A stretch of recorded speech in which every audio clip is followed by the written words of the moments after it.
Next बेटा, आज हम यहाँ पर पहले ट्रिग्नोमेट्रिक टेबल एक बार देख लेते हैं। ये हम ऑलरेडी 10th में पढ़ चुके हैं। बस ध्यान हमें ये रखना है कि हमने जो सीखा है कि डिग्री टू रेडियन, 30 डिग्री को हम पाई बाय 6 कहते हैं, 45 डिग्री को हम पाई बाय 4 कहते हैं, 60 डिग्री को हम पाई बाय 3 कहते हैं, 90 डिग्री को पाई बाय 2 कहते हैं। पहले जो हमारी बातें हो रही थी डिग्री में, साइन 30 डिग्री, साइन 45 डिग्री, अब वो इस तरह से हमसे कहेगा साइन पाई बाय 6 बताओ, साइन पाई बाय 4 बताओ। तो ये हमें इस तरह से लर्न होनी चाहिए। और सिंपली अगर हमें पहले वाली टेबल लर्न है और हमें ये पता है कि 30 डिग्री को पाई बाय 6 कहते हैं, 45 डिग्री को पाई बाय 4 कहते हैं, तो यही चीज़ें कैलकुलेट करनी है हमें माइंड में। तो ये टेबल जो है आप लोगों को याद होनी चाहिए पहले।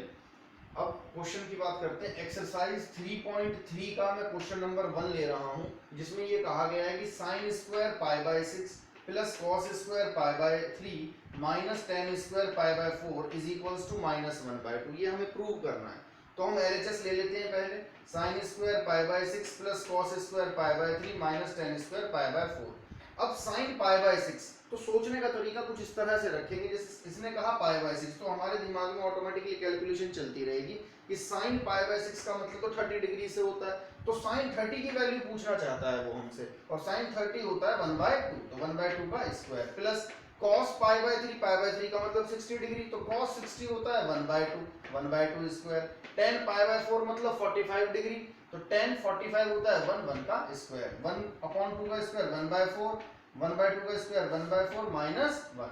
इनको ऐड करेंगे एलसीएम लेकर, तो 2/4 -1, सिंपलीफाई करेंगे 2/4 लिखा, इसे कैंसिल कर लो, तो ये आ जाएगा 1/2, 1/2 -1 -1/2। तो ये हमारा आरएचएस आता है, यही हमें प्रूव करना था। तो ये जो स्टार्टिंग के क्वेश्चन है बहुत सिंपल है, बस हमें ये पता होना चाहिए कि इनकी वैल्यूज क्या है, वो ऑलरेडी हम पहले से जानते हैं। अब जिनकी वैल्यूज हम नहीं जानते उनको कैसे निकालेंगे, तो प्रीवियस लेक्चर में हम ये चीज डिस्कस कर चुके हैं। आज उनको कैसे यूज करना है वो सीखते हैं।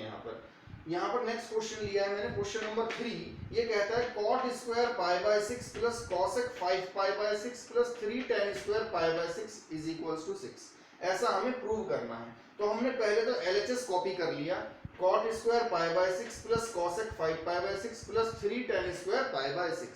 अब हम यहाँ पर ये देखेंगे कि किस किस को हम जानते हैं। पाई बाय 6 को जानते हैं हम, 30 डिग्री होता है।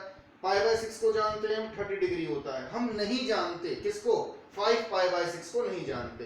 अब cosec 5 पाई बाय 6 को पहले हम अलग से सिंपलीफाई करके देखेंगे। अलग से सिंपलीफाई मैं इसलिए कर रहा हूँ क्योंकि अभी हम शुरुआत कर रहे हैं, अभी सीख रहे हैं। अदरवाइज यहीं पर ये जो मैं स्टेप्स यहाँ लिख रहा हूँ, यही स्टेप्स मुझे यहीं पे सॉल्यूशन में लिखकर बताने हैं। लेकिन फिलहाल हम इसको अलग से लिख लेते हैं।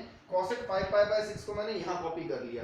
अब एंगल को इस तरह से चेंज करेंगे, थोड़ा सा यहाँ सोचना है, ध्यान देना।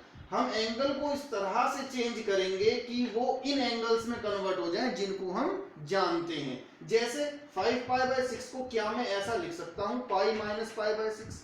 ये हमें सोचना है कि ऐसा लिखा जा सकता है या नहीं।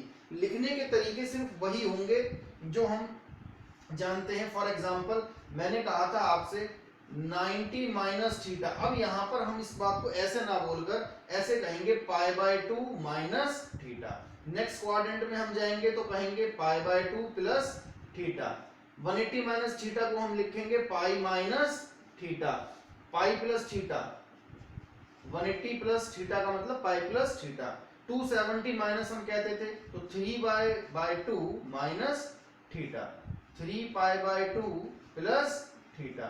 इस तरह से अब हम उन एंगल्स को प्रोसीड करेंगे। 360 है तो 2 पाई माइनस थीटा, और यहां पहुंचेंगे तो आ जाएगा 2 पाई प्लस थीटा। तो इस तरह से हम इन एंगल्स को लिखेंगे पाई के टर्म्स में। अब मैंने लिखा 5 पाई बाय 6 को पाई माइनस पाई बाय 6। अगर मैं इसको एलसीएम लेकर सिंपलीफाई करता हूं तो 6 माइनस 1 5 ही मिलेगा मुझे। एंगल चेंज नहीं होना चाहिए, बस लिखने का तरीका बदलेगा, एंगल नहीं बदलेगा। अब इसको रीड कैसे करेंगे, कल हमने देखा था 180 माइनस थीटा के केस में हमने पढ़ा था 180 में नो चेंज।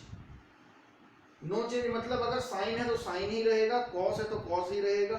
तो यहाँ पर जब ये पाई लिखा है तो कॉसेक तो कॉसेक ही रहने वाला है, इसमें तो कोई चेंज नहीं होगा। तो कॉसेक थीटा, ये थीटा के प्लेस पर कॉसेक थीटा क्या हो गया, कॉसेक थीटा ही रहेगा। बस देखना ये है कि प्लस में आएगा या माइनस में आएगा। तो इसके लिए हमें ये देखना है कि ये किस क्वाड्रेंट में जाता है? 180 माइनस थीटा हमारा कहाँ लाई करता है? सेकंड क्वाड्रेंट में लाई करता है, और सेकंड क्वाड्रेंट में रूल काम करता है एस का, ASTC, ये हमने सीखा था, ASTC, एस फॉर साइन और कॉसेक। तो साइन और कॉसेक पॉजिटिव होते हैं यहाँ पर, दैट मीन्स इसका जो रिजल्ट आने वाला है वो पॉजिटिव आने वाला है। और हमने लिख लिया कॉसेक थीटा और साइन रहेगा प्लस का, तो cosec pi by 6 that means cosec 30। तो कॉसेक 30 की वैल्यू यहाँ से देख लेंगे, कॉसेक 30 की वैल्यू है 2। अब इन वैल्यूज को हम जानते हैं तो यहाँ लिखते हैं cot pi by 6 means cot 30। तो कॉट 30 की वैल्यू है हमारे पास √3 का square plus cosec 5 pi by 6, अभी हमने सिंपलीफाई किया, इसकी वैल्यू है 2 लिख लेंगे plus 3 10 pi by 6 that means 10 30 degree. तो 10 30 कितना है हमारे पास 1/√3 का स्क्वायर, √3 का square 3 2 as it is plus 3 as it is 1/√3 का स्क्वायर 1/3, 3 से 3 कैंसिल कर लेंगे, तो 3 + 2 5 प्लस कैंसिल होकर मिलेगा 1, 5 + 1 6। तो ये हमारा आंसर होगा। अब आप वीडियो को पॉज करके इसको कॉपी कर लेंगे।